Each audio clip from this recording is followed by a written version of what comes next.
Born from the conflict of World War II, the B-17 bomber echoes loudly with the pride of U.S. military history as volunteers work to reconstruct and restore this historical artifact almost a century after its inception. The Museum of Aviation has hosted this preservation effort within the Scott Exhibit Hangar since the plane's deconstructed arrival in 2015, when the work to put the bomber back together began. The volunteers each have their own personal ties to the aircraft, which brings them meaning to their efforts. Me personally, this is a labor of love. My dad flew B-17s in World War II. He was a co-pilot, wounded in 1944.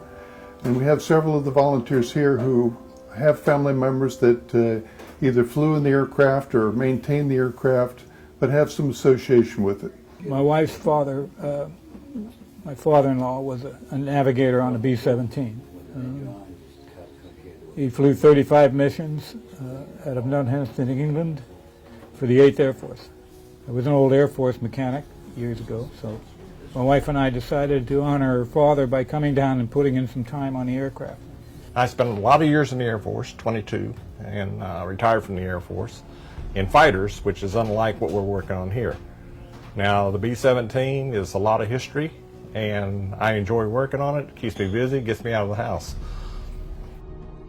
The significance of the bomber's restoration within the span of the community is summed up perfectly here. Historical preservation is always a worthwhile effort. The generations that are coming up would never have an opportunity to visit these types of aircraft and see them in their restored states and really get to appreciate the story and the lore behind them. Each one of them played a significant role in the development of our country, and they deserve to be shown to future generations so they have an appreciation for our history. The restoration of the inside and outside of the 1930s aircraft is scheduled to be completed within the next 3 years, so take a trip to the Museum of Aviation today to see U.S. history up close and personal.